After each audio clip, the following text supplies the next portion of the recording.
Bismillahi walhamdulillahi assalatu wassalamu ala rasulillah amma ba'd rabbi shrah li sadri wa yassir li amri wahlul 'uqdatam min lisani yafqahu qawli. Assalamu alaikum wa rahmatullahi wa barakatuh, my dear brothers. Inshallah, we will continue our study of Surah Al Isra and try our best to cover from ayah number 27 until 52. And there are a lot of actions, inshallah, that will come in this class as we will go together and you will witness. So I will quickly go through and we will not cover the actions of previous class. If somebody wants to watch it, you can watch the recording on YouTube or on website. A'udhu billahi minash shaitanir rajim. Bismillahir rahmanir rahim. Starting from ayah number 27. Innal mubadhirina kanu ikhwana shayateen wa kana shaitanu li rabbihi kafura.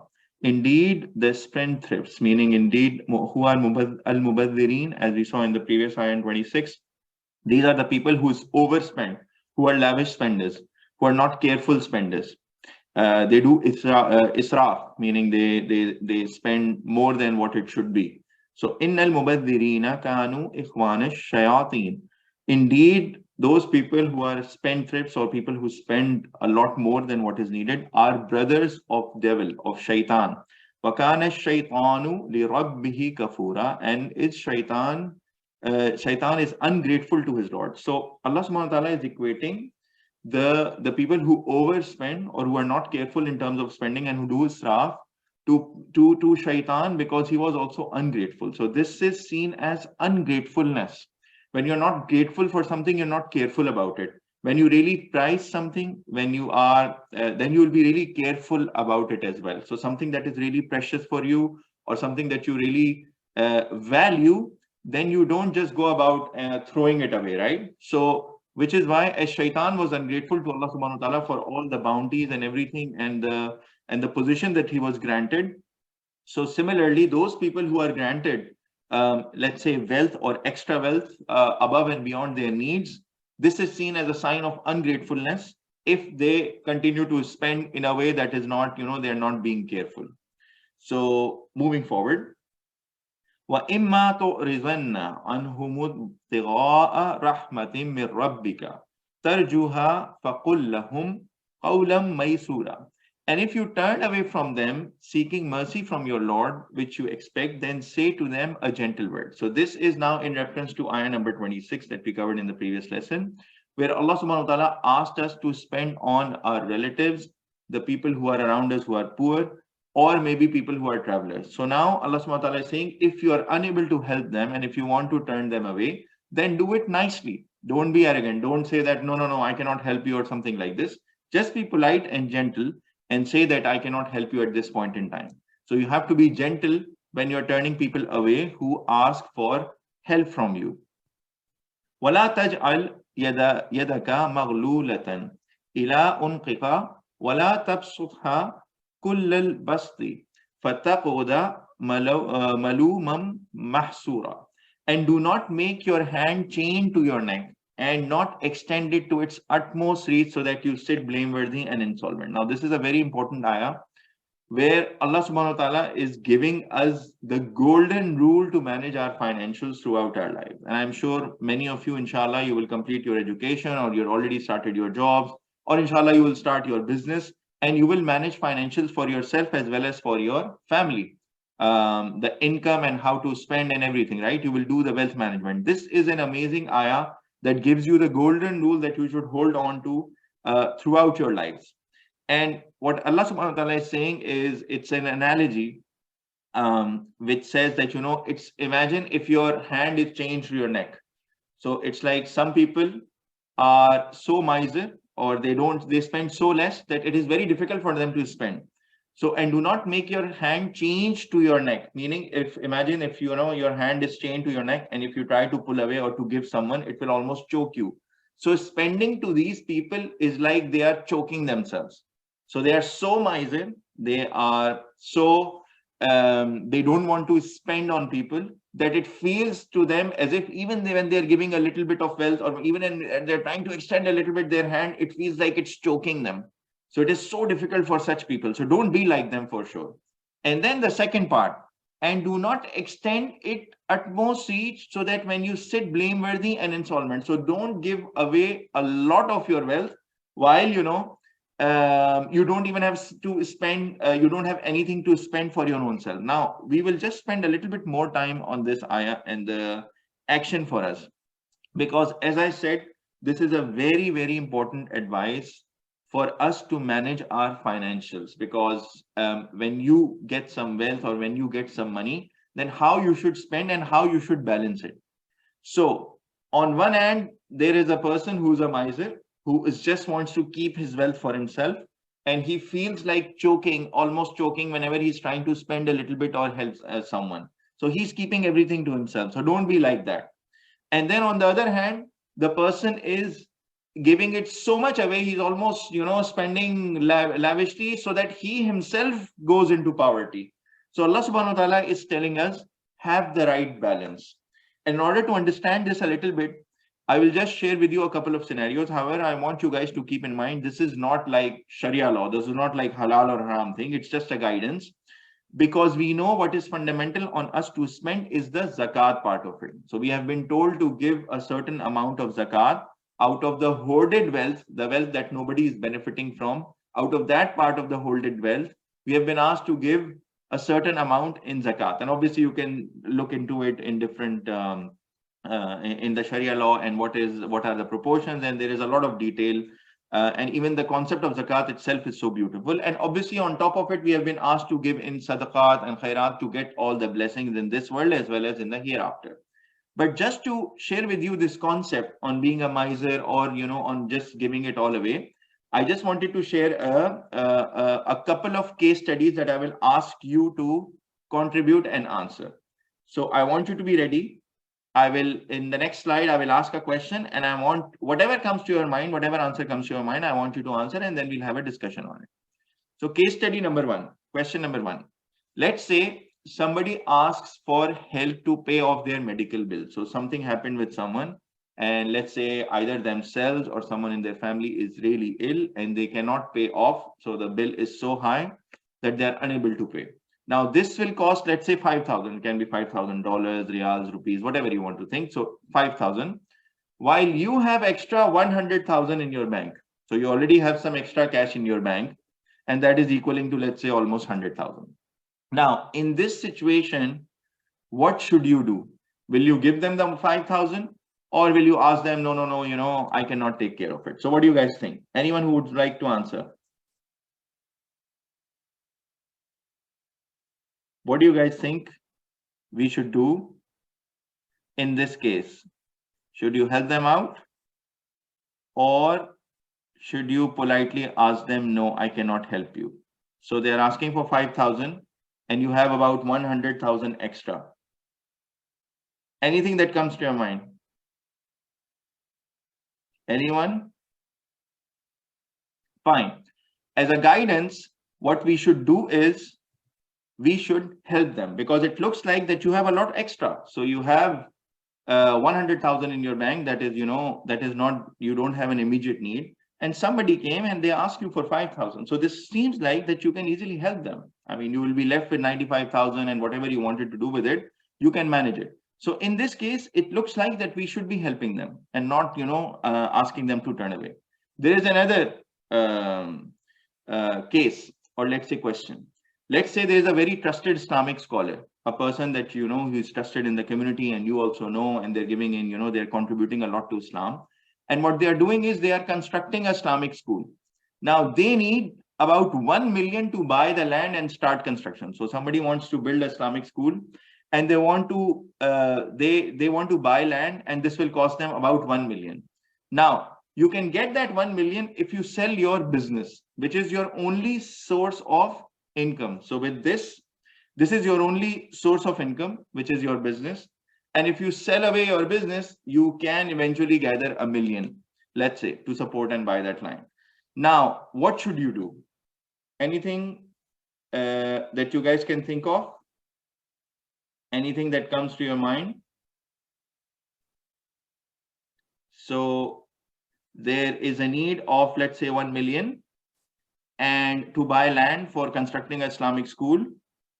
you have your business that is worth 1 million. If you give away that business and that is your only source of income, then what should you do? Should you sell your business and support for the construction of that land? So how would you go about it? Anything that comes on anybody's mind?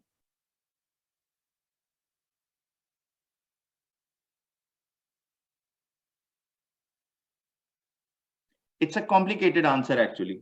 So it's not a very straightforward answer like the previous one. So you had in the previous one extra cash and you could easily give away the 5,000 out of the 100,000 that you have, because that's a big amount of money you have extra. So you could easily give away. Here it's a bit complicated. Although the important point is that you should immediately not sell your business without having another plan, because that is your only source of income. So it's not like you will sell your business, they will buy the land and they'll start constructing the madrasa, but then what will you do and your family do, right? Ahmed, you have your hand raised. Go ahead. Yes, sir. I think if you do sell your business, then your backup plan could be working with that person who the Islamic scholar.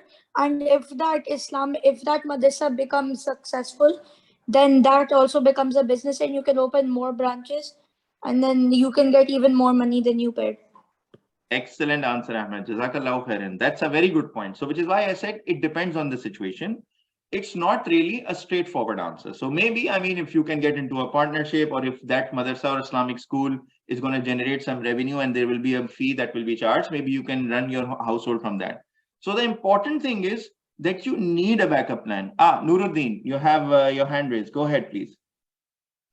Yes, sir, I just joined the class, so I just wanted to say Assalamu alaikum. And I don't know what you guys are discussing, so if Walaikum you give salam a quick rahmatullahi wa review. barakatuh. Thank you so much for joining. If you have anything to contribute, you can add here or. Okay. No, sir, if you can review a quick review like what we are discussing. So basically, we are discussing about in the previous ayah. I will just quickly recap because many of you joined just right now. I will quickly recap. So the advice that we received in this ayah, where Allah subhanahu wa ta'ala is saying that do not make your hand chain to your neck, and the another part is do not extend it so much that you give all away and then you don't have anything left. So the important point here to understand is that Allah subhanahu wa ta'ala is asking us, don't be a miser, meaning don't you just keep your wealth. The picture on the left side is showing a miser person who cannot spend on others. He just wants to keep all the money to himself. The picture on the right hand is showing a person who's just spending all of it, and it can be for good cause, but then eventually he doesn't have anything left for himself. So Allah subhanahu wa ta'ala is asking us to strike the right balance. And in this regard, if you keep this context in mind, so this is a very good financial advice for all of us to follow throughout our lives. Once you guys start your jobs, or already if you're on jobs, or if you start your own business, it is very, very important to understand this balance in spending on others and also keeping some provisions for yourself and for your family. In this regard, the first case study that I asked you was that let's say somebody is asking to pay off their medical bill and it costs 5,000 while you have extra 100,000 in your bank. So in this situation, what should you do? Should you help them or not? And a straightforward answer here is that yes, you can help them. You'll be still left with 95,000 extra in your bank, while the other person's need will be met. So we should help them. The second question that I asked, which is a bit tricky, and Jazakallah khairan Ahmed for your answer, is that let's say there is a huge amount of money required, 1 million, and then you can get that million, but you'll have to sell your business, and that is your only source of income for yourself and for your family. What should you do? Now there are multiple answers. Someone can say that we should not sell our business without having a backup plan. And you can engage your friends and start a donation campaign to still raise 1 million and involve a lot of people. However, we should not sell the business because it is the only source of income for myself and for my family. Similarly, like Ahmed said, maybe there is another backup plan. You can sell your business and you can become part of that Islamic school, and that can generate some revenue. But the point is, you will not just give everything away and then you yourself are in need. You have to use your mind. You have to keep something or a source of income for your family. So don't get pushed into. Sometimes people are almost blackmailing people to contribute. If you don't contribute in the way of Islam, then you are what sort of a Muslim you are, and people are utilizing these things and to force people. But what Allah subhanahu wa ta'ala is saying is we need to have and we need to strike a good balance in order to manage our financials, so that we ourselves, because we have a responsibility towards our family. And in the previous ayahs, we saw we have a responsibility towards our relatives, towards the poor people around us, towards the travelers. So we have to keep all of that in mind. Moving forward. Inna rabbaka yabsutur rizqa liman yasha'u wa yaqdir. Indeed, your Lord extends the provision for whom he wills, and he tightens or straightens it to whom he wills. Innahu kana bi'ibadihi khabiran basira. Indeed, he is all aware about the situation, about his slaves, and he is all seer. He looks at us, he's watching us. It's a test in both cases. When you have extra wealth, what will you do? Will you keep it to yourself like a miser, or will you help others? It's a test for a person who has less wealth or less, or whose situation is tight. What will he do? Will he go for haram ways, or riba, or snatching, or corruption, or gaining? Or will he try his best and continue to ask from Allah subhanahu wa ta'ala and be patient in that situation? So it's a test in both situations. Allah subhanahu wa ta'ala is the one who decides on what sort of test he will give. Will he provide for someone, or will he tighten the situation of someone? وَلَا تَقْتُلُوا أَوْلَادَكُمْ خَشِيَةَ إِمْلَاقٍ. And do not kill your children for fear of poverty. We will have a discussion on this one a little bit as well. It's a very important point. نَحْنُ نَرْزُقُهُمْ وَإِيَّاكُمْ. We provide for them and for you. إِنَّ قَتْلَهُمْ كَانَ خِطًا كَبِيرًا. Indeed, their killing is a great sin. Now, this is a very important point. Don't kill your children for fear of poverty. Who will tell me what does it mean? Whatever comes to your mind. Don't kill your children for fear of poverty. When would a person kill someone for the fear of poverty?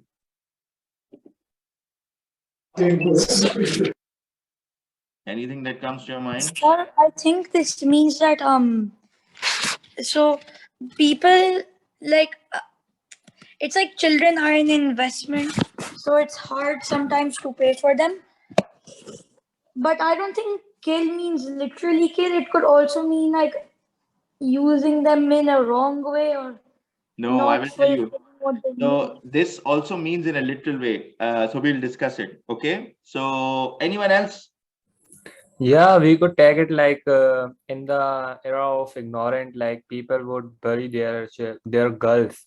So I think there's in the context of that era. Excellent point, Sher. Jazakallah khairan, Sher Ali. Thank you so much. Yes, you're right. In the old ignorant times, people used to bury their daughters. And we have discussed this because they used to be shameful and they felt disrespectful. Why do I have a daughter? I should have sons. They used to be proud of their sons. Yes, but there is another angle. Any other point? Anyone else?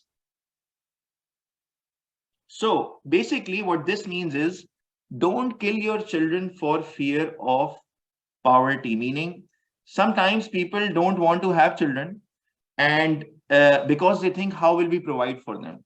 Yet, and it happens, it can happen, right? So let's say a husband and wife have this relationship, and they go into this physical relationship that eventually results in, having children.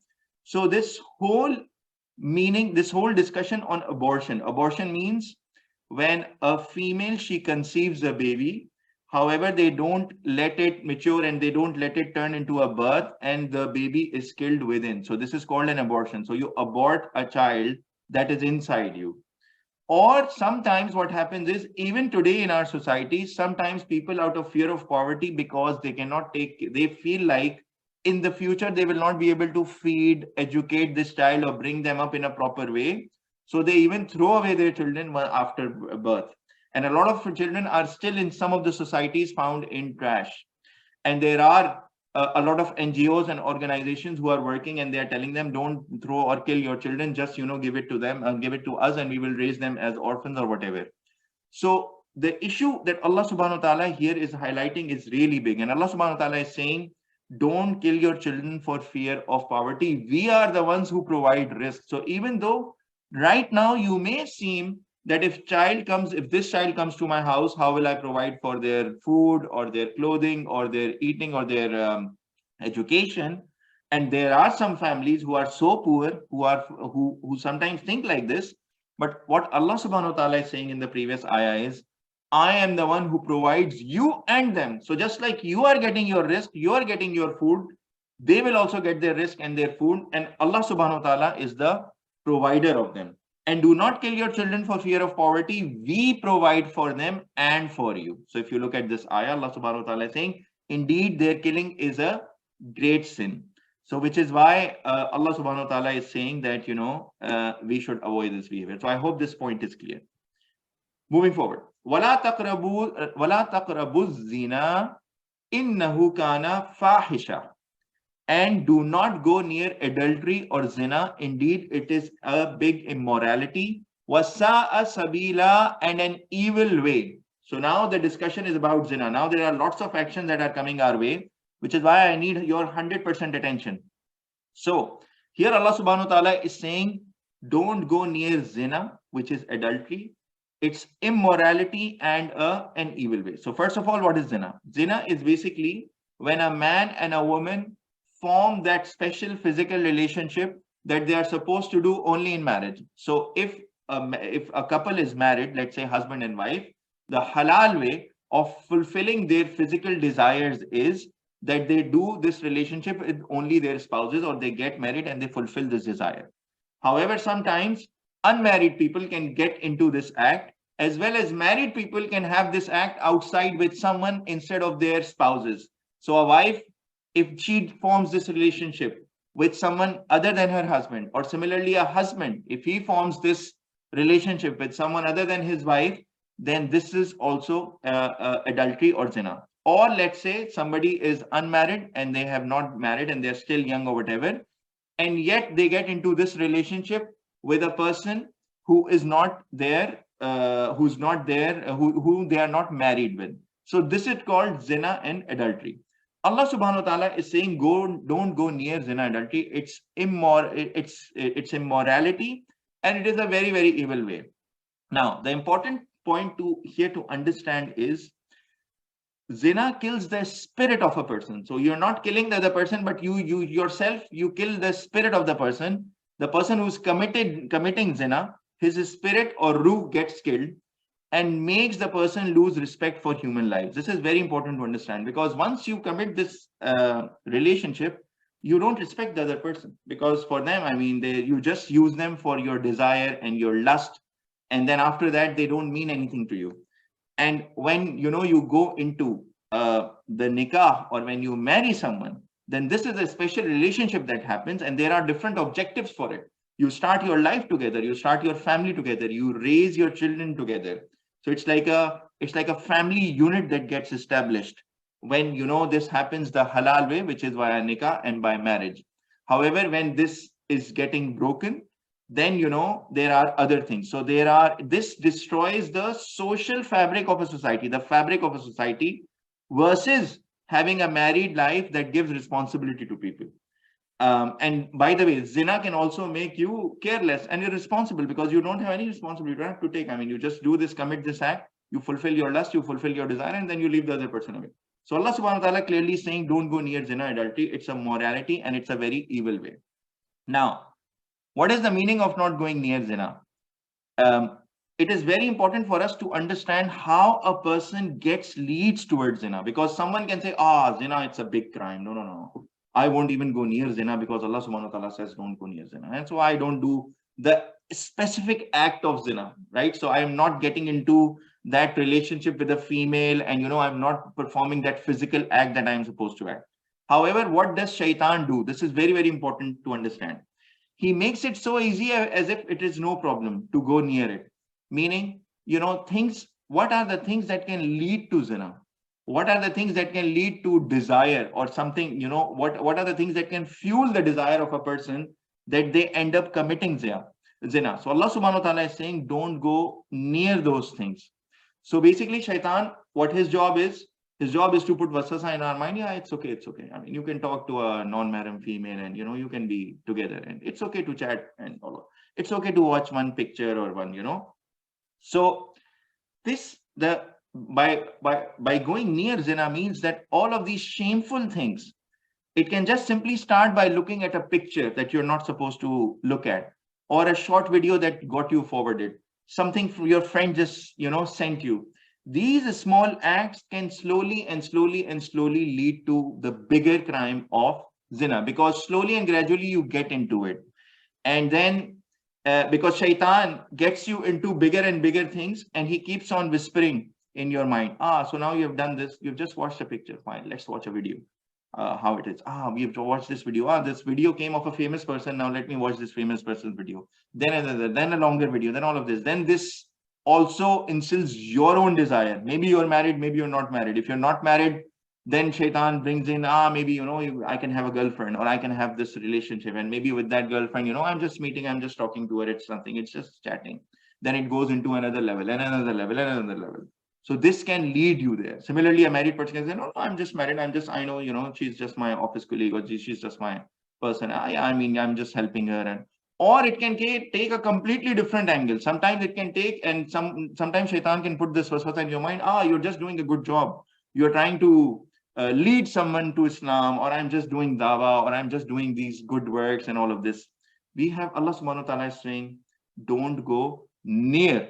So we have to make sure that we are blocking out all the sources. And another delusion that shaitan puts in our mind is nobody's watching. So even if you're looking at a dirty thing or something, or this video, who's watching? Who will catch you? You're in your room, you're alone, you have your own mobile, you have your own device, maybe your laptop, mom is away, dad is away, maybe they're sleeping, whatever, and nobody's watching. But we know who's watching, right? Allah subhanahu wa ta'ala is always watching, and all our actions are getting recorded. So, or sometimes you are with your friends, and you get into something that you're not supposed to be, and you're thinking, my parents would never know, who would tell them? I mean, we're just friends over here.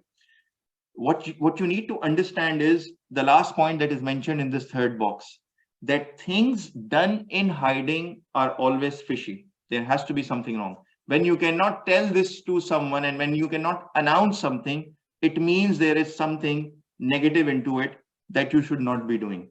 And most of the crimes of zina, thankfully, they're not done openly on the road or whatever. So they are done in closed rooms, in confined rooms, and in areas where, people think that they are not being watched and they can do it. So you have to be careful. You're just starting your lives. You're still very young. This desire obviously is there that Allah subhanahu wa ta'ala has given us. So we need to make sure that we find halal way. Now, what should be the action? When Allah subhanahu wa ta'ala says, don't go near zina, and it's immorality and it's an evil way. So there are two things. The first question that we need to ask ourselves is, how can we prevent ourselves from going near zina?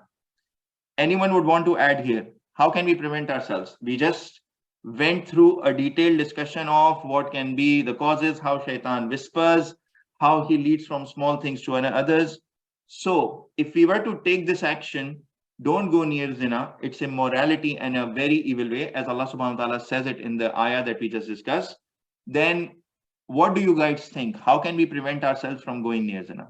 Anyone? Anything that comes to your mind? There are, in my opinion, there are 2 to 3 ways we can avoid zina. First of all, avoid triggers, like small triggers which compel us to go near it. And the other thing, we think that no one is watching us. For this, we can do this. We can keep ourselves busy in a productive things. So so there would not be any need to go there near these kind of things. And so on like this. Excellent. Jazakallahu khairan, Sher Ali. Thank you so much. Jazakallahu khairan for the brilliant answers. You're right. For young people, they have to be busy. Just make sure you make yourself busy. You should not have time. Try to upgrade your skills. There are 2 types of things you can do to grow yourself. You can mentally grow yourself. You can physically grow yourself. At a young age, join gyms, play a sport, play football, play cricket, play whatever you want. Get yourself involved in a physical activity, get physically drained, and then you grow yourself mentally. There are lots of skills you can learn. Use internet positively. Instead of watching and doing shameful things, go on the internet and try to learn something. Try to learn programming, coding, whatever your passion is. Learn about what's happening latest in the field of technology, or any field that you are involved in. Everything is available on the internet. You can easily block yourself. So get yourself enrolled in free courses. Get some free courses. So build yourself. Make yourself ready for the tough life that is ahead of you professionally. Let's say you want to do a job, how you can be the best person in that job. Let's say you want to join a profession, how you can be the best person in that profession. Even if you want to start your own business, then how can you start your own business? What is the need? What will you provide that no one else is providing? And you will be the best business within your area or even globally. So you have to think on how you can get yourself engaged positively. Once your mind and your body, they get engaged positively, you won't even have time for these negative things. So excellent contribution, Share Ali, Jazakallah khairan. And what we have been asked is lower your gaze. So that means, we have been told this, and we went through this in Surah Nisa as well, that lower your gaze. So we have been asked to lower our gaze, meaning don't look at things that you're not supposed to. Don't look at the opposite gender. Both males and females have been asked to lower their gaze and cover themselves. So as men especially, we have to lower our gaze, and it's not easy, by the way. Lowering your gaze doesn't mean that you're watching someone in front of you or whatever. Lowering your gaze also means today on social media, whatever is there in your mobile phone, and everything that is easily available out there, and you can scroll and you can watch, and things are getting thrown at you. So we have to make sure that we are lowering our gaze across all touch points that can lead towards zina, or that can lead to excite our desire that we don't have, let's say, a halal way to fulfill it. So this is very important. And secondly, of course, we need to, those people who can get married, they should get married. So the halal way of fulfilling this desire is to get married, and obviously to stay with your spouse, and ask Allah subhanahu wa ta'ala to give you a spouse who's better than you in religion, so that you can learn from them from a religious angle as well. And of course, you can fulfill this very important desire as well. And for those people who cannot get married, as Sher Ali mentioned, that you should get yourself busy physically, and you can also get yourself busy mentally, so to prepare for a very tough life that is coming ahead in front of you, inshallah. So I hope this is clear. Moving forward. وَلَا تَقْتُلُوا النَّفْسَ الَّتِي حَرَّمَ اللَّهُ إِلَّا بِالْحَقِّ. And do not kill the soul, any person, which Allah subhanahu wa ta'ala has forbidden, except by right. So what does except by right mean? If somebody obviously killed someone, and then their family have the right to either kill them or ask for a compensation. But obviously this needs to be decided in court. People should not take law in their own hand. So what does this mean is, and we'll discuss it in the next slide, is that if somebody murdered someone, their family has the right to raise it in the court. And then the punishment will be decided not by the judge, but by the will of the family. So the judge will give them the options, and according to Sharia law, that, okay, fine, do you want to, should this person be executed and their life should be taken, or you want a compensation as a sum of money? Whatever the family decides, then the judge will make sure that it gets ordered and it gets executed. So Allah subhanahu wa ta'ala is saying no one should be killed. We cannot kill anyone except by right. By right meaning in the case that you have to take that revenge in case someone has been killed in your own family. Other than this, there is no option of killing anyone. وَمَنْ قُتِلَ مَظْلُومًا فَقَدْ جَعَلْنَا لِوَلِيِّهِ سُلْطَانًا فَلَا يُسْرِفْ فِي الْقَتْلِ. And whoever is killed wrongfully, verily we have made for his ear an authority, but not he should exceed in the killing. So it's not like, somebody killed one person in your family and you go and killed the two of theirs and three, and then this goes on. No, Allah subhanahu wa ta'ala is saying it should be equal. And we have seen this law and rule also come in the previous lessons, where we learned that a free person should be killed against a free person, and those times there used to be slaves, so a slave should be killed against a slave, and all of that. So those details are there in Sharia law. Important thing is that you should not be exceeding. Whatever harm has been inflicted upon you, you can take revenge equal to it, or you can even have mercy on them, so that Allah subhanahu wa ta'ala have mercy on you. Innahu kana mansura, indeed he is helped. So obviously, the person or the family who has suffered, they will be, they can be reciprocated, and there can be they.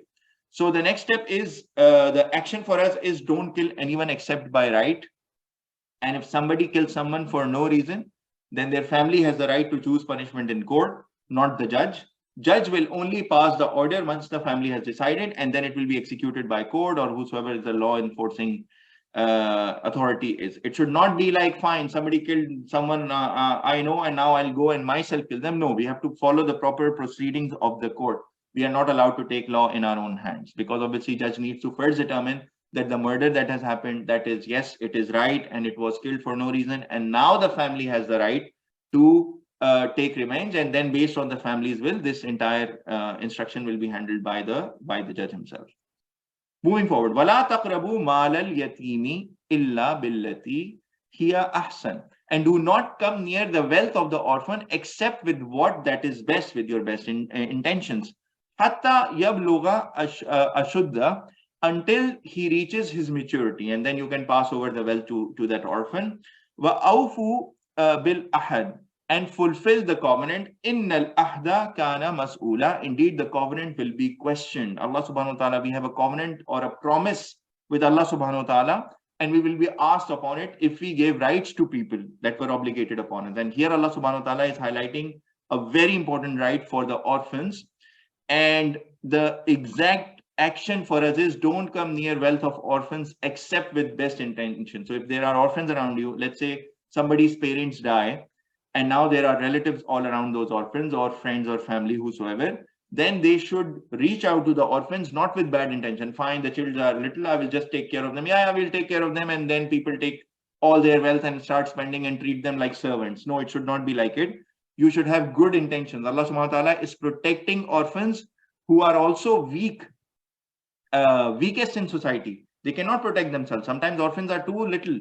They don't have the physical strength to defend themselves. They cannot take care of themselves. They are very small, let's say. So they need to be protected. And this also means when Allah subhanahu wa ta'ala gives power to you over someone. So for example, there is an elder brother, and then there are sisters, and then father passes away, then that person should also not take away the wealth and say, fine, and it happens a lot in a lot of part of the world. The strongest person, or the person who had the deed, or the power of attorney, they just take away everything and they deprive their siblings of their right. So here Allah subhanahu wa ta'ala is talking particularly about orphans. However, we can take this action also broadly, and we can say that we should not eat each other's wealth. We should not eat the wealth of others by corruption or by power just because we have been given. This is also a test from Allah subhanahu wa ta'ala. So a very important action, don't come near wealth of orphans except with best intention. So you can come near it with your best intentions, meaning to help them, and while taking care of them, if something gets spent in order to, just to raise them for their education, everything, you can do that. And once they mature and they grow up, you give their wealth to them, whatever is left over or whatever was their part of it. وَأَوْفُوا الْكَيْلَ إِذَا كِلْتُمْ وَزِنُوا بِالْقِسْطَاسِ الْمُسْتَقِيمِ, and give full the measure when you measure, and weigh with the straight balance. This is very important. It is about measuring stuff, and we'll have a detailed discussion on it a little bit as well. ذَلِكَ خَيْرٌ وَأَحْسَنُ تَأْوِيلًا, that is good and best in result. So here Allah subhanahu wa ta'ala, again, another instruction came in, which is very important. That is, give full measure when you measure, and weigh with straight balance. What does it mean? Who will tell me? Whatever comes to your mind. What does it mean? We have discussed same concept before in our classes as well. Who will tell me? Give full measure when you measure. Yes, Nuruddin, please go ahead. I think it's referred to the fruit vendors and the supermarkets where they just measure and they just do wrong. Also for trading and everything. I think this image referred to this and the ayat as well. Excellent answer, Nuruddin. Jazakallahu khairan. Yes, so when in trade, when measuring goods in supermarket, grocery, they should be measured in full. What other things come to your mind when you see this ayah? Anyone? What do you think? Anything else? Yes, I think it is the ethics of business which Allah subhanahu wa ta'ala is teaching us. Like Hazrat Muhammad sallallahu alaihi wasallam is proved by his seerah. How did he done business? Like when Hazrat Khadija gave him her caravan to him, and a lot of irshadat which Huzur Akram sallallahu alaihi wasallam has said to us, like don't be greedy in business and do everything with honesty. So I think this getting us towards that. Jazakallahu khairan, Sherali. Yes, you are right. And Jazakallahu khairan, Nuruddin, as well, for your contributions. Both of you are right. This, we can take it broadly a little bit as well. This involves all contracts and all commitments. any commitment that you make with someone, this becomes like a promise between, and when you make a promise with someone, for example, even when you're measuring a good, let's say somebody came and they said that, I want 1 kg of potatoes, and when you can tinker with the scale, you can make it a bit, left, right, so that you sell less, and then you're trying to earn haram profits, and this is all right, this is corruption, so what you're trying to do. But however, when somebody gave you, let's say they said, fine, 10 rupees or $10 or 10 real, whatever the currency is, give me potatoes worth 10. Now, when you weigh in and you give that bag of potatoes to them, this is your commitment that yes, these potatoes are worth 10 that you are giving me. The amount of money that you're giving me, this is worth it. So Allah subhanahu wa ta'ala is saying, measure in full, deliver your promise and deliver your commitment. Now take this broadly. This involves all contracts and all commitments. It can be trade, as Shirley just mentioned. It can be any other contract. It can be a job contract, by the way. So you have been assigned to work from 9 to 5 at a certain place, but then you start to give less time and you're being least productive and you don't care and all of that. And you're just wasting time in the office, and you're not fulfilling your contract. You're not being honest with your contract. So any sort of contract that you do in trade, any sort of things that you have to measure, it can be service. By the way, it can be related to manufacturing. You said that let's say, I will provide and I will manufacture certain goods with a certain quality. And you start to mix things up and you're not giving the right quality. You're not delivering on the exact measure as you had agreed. Let's say it's a milk plant and you start on adding water into it just to make it more, and then you start selling just to get this and just to get these unjustifiable profits. Let's say you're a supplier of a certain product. So there are so many examples that we need to look at in terms of broadly look at when we talk about giving full the measure and having a straight balance. This is very important for us to ensure that we are fulfilling all our commitments and all our promises in terms of, and can be in any dimension that we have discussed. I hope this point is clear. So we need to look at it a bit more broadly as well. It's not just on the vendors and the grocery people who are doing actual weighs and, weights and, having those balances. No, it is important for all of us who's making any contract with anyone in order to fulfill it with integrity. So whatever we have committed, we deliver. So this is the action for all of us. Moving forward, وَلَا تَقْفُ مَا لَيْسَ لَكَ بِهِ عِلْمٍ, and do not pursue what you do not have knowledge of. إِنَّ السَّمْعَ وَالْبَصَرَ وَالْفُؤَادَ كُلُّ أُولَٰئِكَ كَانَ عَنْهُ مَسْئُولًا. Indeed, the hearing and the sight and the heart are all those will be questioned. So whatever you did, I mean, sometimes you hear something and you just start to, forwarding it or sharing it. And this is happening today a lot on social media, right? So the key action for us here coming out of this ayah that is really relevant for us is we have to verify the knowledge before spreading it. And we have to be really careful. Sometimes we just are watching something and, we are forward this, forward that, forward. No, verify the knowledge. You cannot just be an automatic robot who's just without thinking. No, Allah SWT is saying, verify.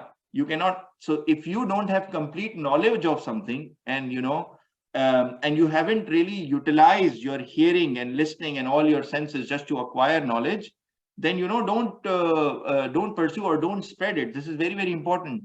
So a very important action, especially in today's time, we cannot forward without checking. We cannot talk about any story or news that is not verified. And I think the best action for us is don't stop gossiping. Whenever we gossip about someone or something, it involves either backbiting, it involves something that is not to be shared broadly because people are not confident. So this is very, very important action, especially in today's time where it is so much easy to spread wrong information that, we don't even have full knowledge about.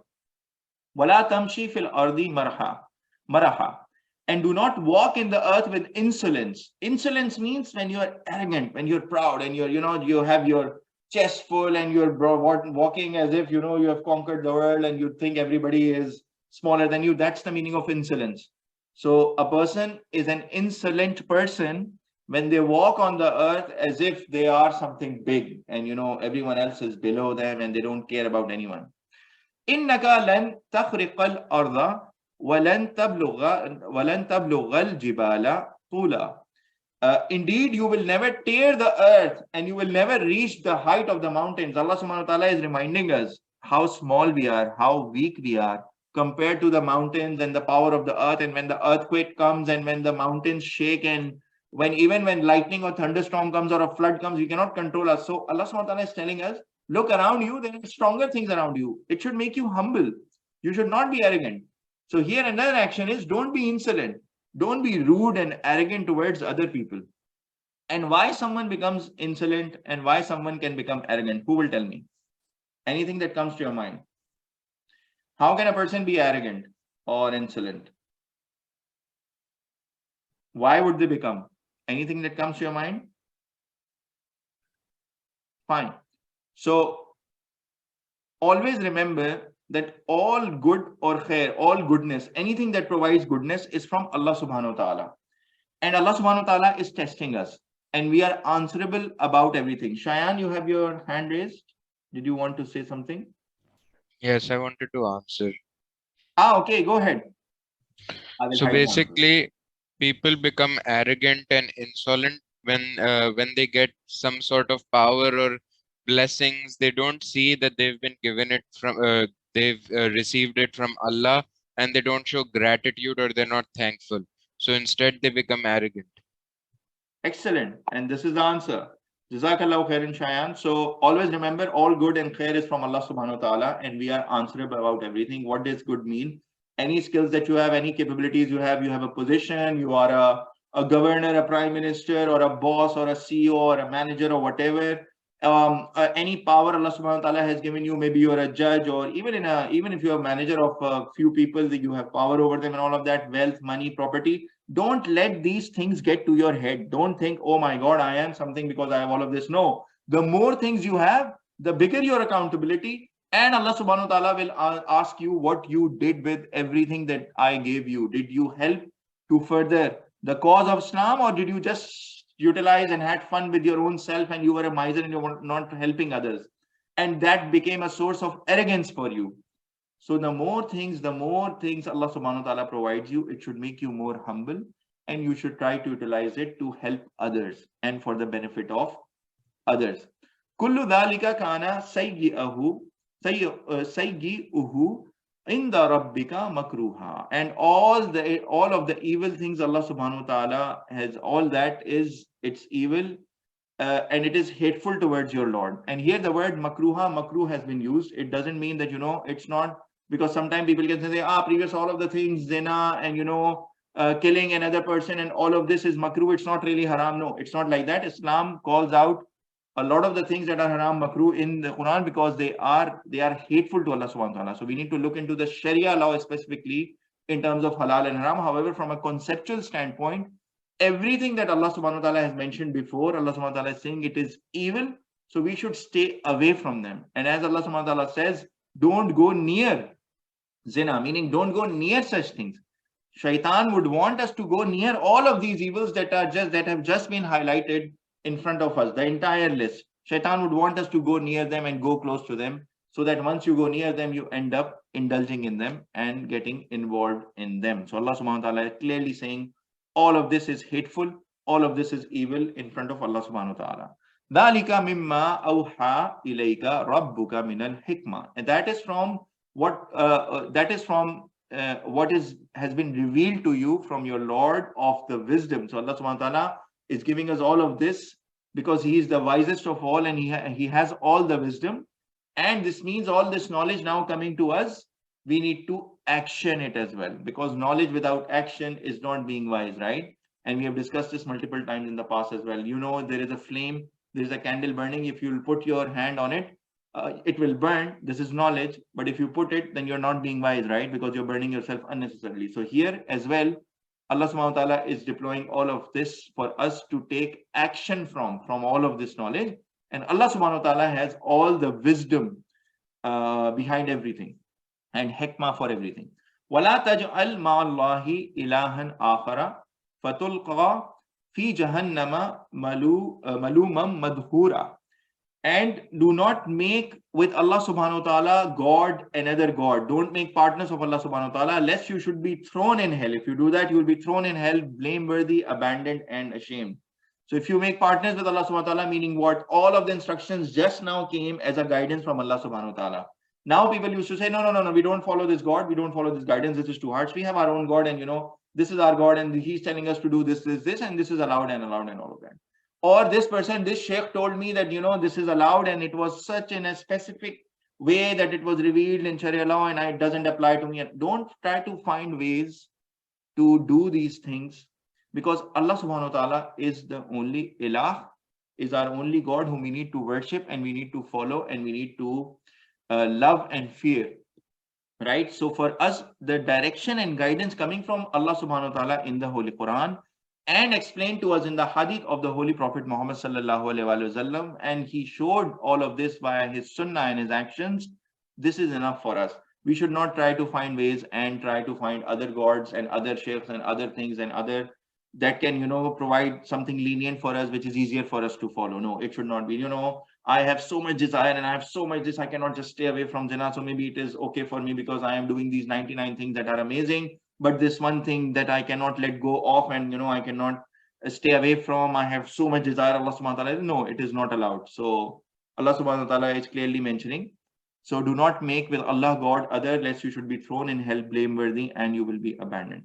Afa asfaakum rabbukum bil banina wattakhadha min al malaikati inasa innakum lataquluna qawlan azima. That has chosen for you, Allah subhanahu wa ta'ala has chosen for you sons, and he has taken from angels the daughters. Indeed, you surely say a word that is came. Now, there was a way of shirk, or there was a way of doing shirk and associating partners and discrediting Allah subhanahu wa ta'ala from the non-believers of Makkah. They used to say that, the angels are the daughters of Allah subhanahu wa ta'ala. Here Allah subhanahu wa ta'ala is saying, and they used to say that because daughters in their mind were inferior. So they used to say Allah subhanahu wa ta'ala has angels as daughters, because in their mind, daughters were inferior and for them they were sons. So Allah subhanahu wa ta'ala here is saying, is this your logic, that you associate daughters with your own Lord while you look down upon them, and you have sons for your own self? You're not being just. So even, this whole concept is wrong. However, within this wrong concept, you're trying to associate a good thing with yourself and an inferior thing that you think with Allah subhanahu wa ta'ala. This is wrong. وَلَقَدْ صَرَّفْنَا فِي هَذَا الْقُرْآنِ لِيَذَّكَّرُوا. And verily we have explained in this Quran so that they may take heed, so that they may take guidance, so that they may correct their lives. وَمَا يَزِيدُهُمْ إِلَّا نُفُورًا. But it increases them except in aversion. But it does not except it increases them in aversion, meaning the only thing it does to people with an ill intention or a bad intention is they further go into misguidance. They further go straight on the wrong path. قُلْ لَوْ كَانَ مَعَهُ آلِهَةٌ كَمَا يَقُولُونَ إِذَا لَبْتَغُوا إِلَى ذِي الْعَرْشِ سَبِيلًا. Say, if there were with him gods, as they say, then surely they would have sought to become the owner of the throne in a way. So they would have found their way to challenge Allah subhanahu wa ta'ala. So if there were other gods, they would have gone to take the big throne from Allah subhanahu wa ta'ala, but they cannot. He is pure from all of these allegations that they are giving. Subhanahu wa ta'ala amma yaquluna uluwan kabira. Glorified he is, exalted he is. He is bigger than everything that they are saying, above what they say, and by a great height. They cannot even reach to the greatness or think about reaching the greatness of Allah subhanahu wa ta'ala.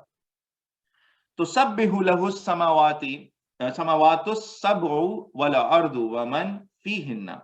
Glorify to him the seven heavens and the earth and whatever is in them. Everything is glorifying Allah subhanahu wa ta'ala and is busy in his tasbih, in saying, in glorifying him, in his dhikr. Everything is busy in it. Wa im min shay'in illa yusabbihu bihamdihi walakin la tafqahuna tasbihahum. And there is not anything except that glorifies his praise, but you do not understand their glorification. The way they do tasbih, you do not understand. Imagine this revelation coming 1400 years before to the Holy Prophet Muhammad sallallahu alaihi wasallam, and very recently the same thing proven by science. I will just show you guys. Innahu kana haliman ghafura. Indeed, he is ever forbearing and of forgiving. Allah subhanahu wa ta'ala, despite everything that they associate, if they come back and ask for Allah subhanahu wa ta'ala's forgiveness, he is the one who forgives, and he is Halim, and he is Ghafoor Rahim as well. Now, there is a video on YouTube that is called "You Can Hear Angels in Space" according to Hadith and NASA. And it is an amazing lecture by Imam Umar Suleiman. So Umar Suleiman is an Islamic scholar who does these amazing lectures. And I just want to play this video a little bit. So try to listen to it. But if you cannot listen to it, then of course you can go and search for it on YouTube and you can listen it to yourself. It is amazing and it explains the concept how in the universe everything is doing tasbih of Allah subhanahu wa ta'ala. So let me try to play it here and see if you guys can listen. Otherwise, you can watch it over YouTube. I'll just play a part of this amazing video. So when we're talking about the angels, the Prophet ﷺ was asked particularly on the night of Al Isra wal Mi'raj. You know, there were some people that questioned that journey, how he made that journey. There are some people that just wanted to know what it was like. And a group of companions came to the Prophet ﷺ and they asked the Messenger ﷺ, what did it sound like? You know, what did you see and what did it sound like? I mean, as you're traveling through these galaxies with rapid speed, what is it that you heard out there? So I'm just pausing it here. You recall that we discussed this, the Miraj of the Holy Prophet Muhammad sallallahu alaihi wasallam, where he was elevated towards the skies. So the companions are asking, when you went through all these galaxies, when you went through all these skies, what did you hear? So look at the response of the Holy Prophet Muhammad sallallahu alaihi wasallam, and then see the experiment that NASA did outside in the universe. So watch closely. And the Messenger sallallahu alaihi wasallam, he says, "Inni ara ma la taron." He says, "Look, I see things that you are incapable of seeing.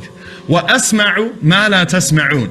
And I hear things that you are incapable of hearing. He says, "Inna as-samaa'a attat."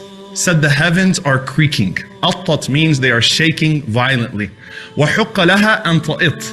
And there's a reason why the sound of it is like it's shaking violently. The Prophet ﷺ, he said, because there isn't a space of 4 fingers except that there is an angel that has been created in prostration to Allah subhanahu wa ta'ala that is doing nothing but declaring His praises. So he described the sound of vibration. Okay, I want you just to listen quickly to what it sounds like in outer space. NASA actually had a recording from outer space they put up 16 years ago, right before the turn of the millennium. And the name of the research was "Our Universe is Not Silent," because there was this idea that if you went out to outer space, you wouldn't hear anything except for the moving objects. Just listen to what it sounds like in outer space.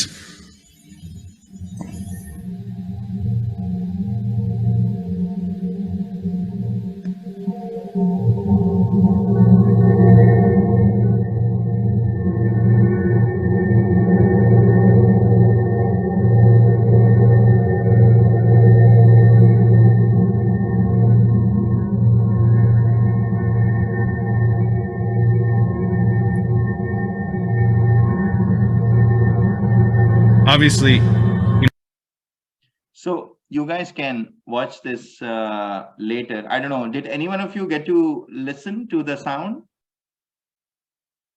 Anybody was able to? Okay, excellent. So if you look at it, Yes, sir. this is outstanding. I mean, because normally the concept of sound is simple, that the vibration in the air happens and air molecules, they collide, and which is why our ears are able to lift it and we are able to listen. So sound travels through air. And we know that outside the atmosphere of the earth, there is no air, so it's vacuum. So the general belief with scientists was that the universe must be silent because there is nothing, no air to carry the sound within the universe.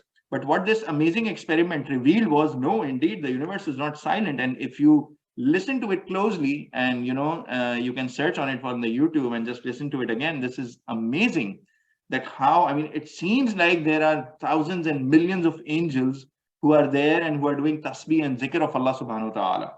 So anyways, moving forward. So now science also, showed us an evidence and the hint of the hadith of the Holy Prophet Muhammad sallallahu alaihi wasallam.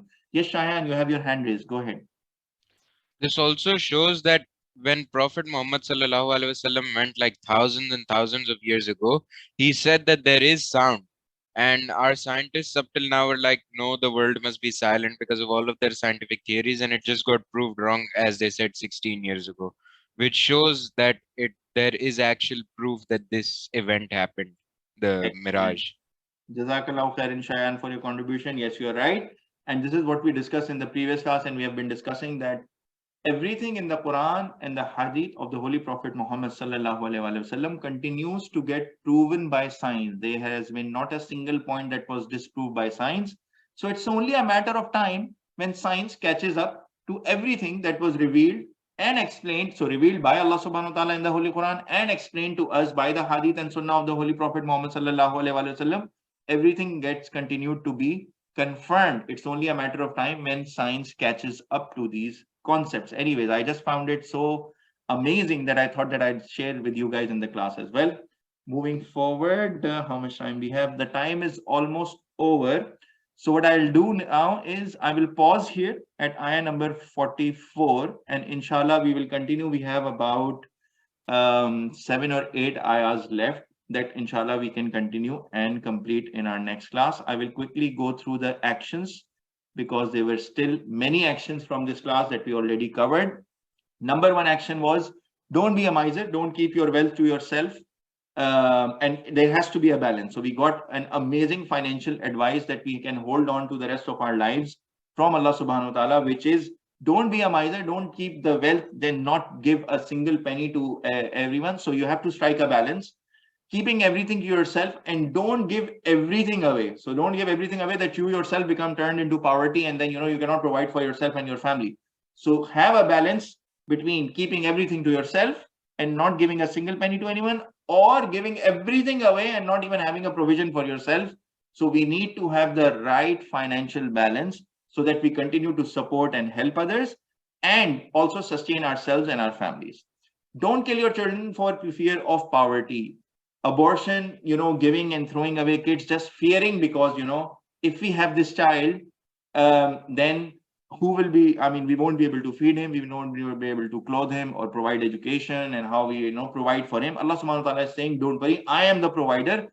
I provide for you and for your kid as well. So don't kill or throw away your child. And obviously, the practice of abortion and all of these concepts are being discussed and can be discussed in detail. Don't go near zina, adultery, it's immorality and an evil way. So whenever a man and a woman have this relationship, that is not part of their nikah, or they did not have nikah, or they are not married, and then this is called zina and adultery. This special physical relationship should not happen to fulfill their desires and lust.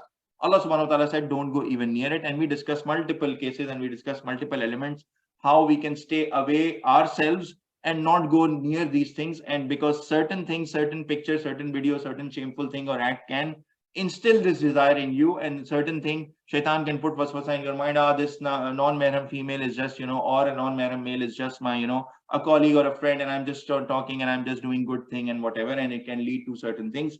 Don't go near it. This is what we have been told. It's immorality and an evil way. Don't kill anyone. So the importance and the respect for life is very important. And even the previous point of zina, what it does is that it takes away that respect for life, because you just had this physical lustful relationship with someone, you just got done with it, and it just takes away the respect for life for you. And then immediately after, there was an ayah that talked about killing someone, so it becomes easier to kill. In a society where zina is common, or people are having this immoral act and evil, going through this evil way, it becomes easier for them to kill as well, because for them the value of life goes down. So don't kill anyone except by right, meaning except if a person has been murdered, then the family of that murdered person has the right to decide punishment for the murder. They can ask to execute him, or they can ask for a compensation, or they can have mercy and leave him. But this has to be decided in court. No one is allowed to take matters in their own hand. It should be decided by a Sharia or Islamic court on what to do with this person. And obviously, because first this case need to be established that yes, a murder has happened and the person was innocent, and the murderer needs to be then held into account, and based on the decision of the family on what punishment to be given, the judge will order and it will be executed by a law enforcing authority. So people are not allowed to take matters in their own hand. Don't come near wealth of orphans except with best intentions, because orphans are the weakest. Let's say somebody's parents die, then there are relatives, family who have a very strong responsibility. They're not allowed to eat the wealth and say, we are taking care of the children, and then they just take and treat them awfully. No. They should reach out to them in the best intentions. They should obviously spend whatever is needed in order to raise them. Once orphans become mature and they reach their a mature age, that's where their wealth should be given to them, whatever is left off after taking care of them. Then very important point of giving full measure when you measure and weigh with a straight balance. It's not just related to groceries. It's not just related to balance. Of course, it means that everything that is being weighed should be in full, whatever it is committing, be it 1 kg, 2 kg, 5 kgs, against which money is being taken. However, this can be broadly taken into all trade that is happening, any contracts that are happening, any manufacturing that is happening. Even if you have a contract as a job or a service that you're providing, you should fulfill it in full. So this has to be seen as a broader point, not just as a point of measurement. Of course, that is there, but there are broader implications also for people who are whatever they are committing, be it a service or a commitment. We have to fulfill all our promises. So weighing in full is also a promise that you make to the other person. Verifying knowledge before spreading it, very important. So we should not just blindly forward stuff. We should avoid gossiping. We should avoid, because most of the time it also leads to backbiting. We should avoid all of this and confirm news. So these days on social media, it's so easy to forward without even verifying. Make sure you stop yourself before forwarding or before sharing any information and verify it, or any news, and verify it. And in terms of gossiping and all of these stuff, don't get involved in it. Finally, don't be insolent. This was the last point that we discussed today, meaning don't be rude or arrogant. An insolent person thinks highly of himself and he's walking on the earth as if, he's the tallest and, all of that.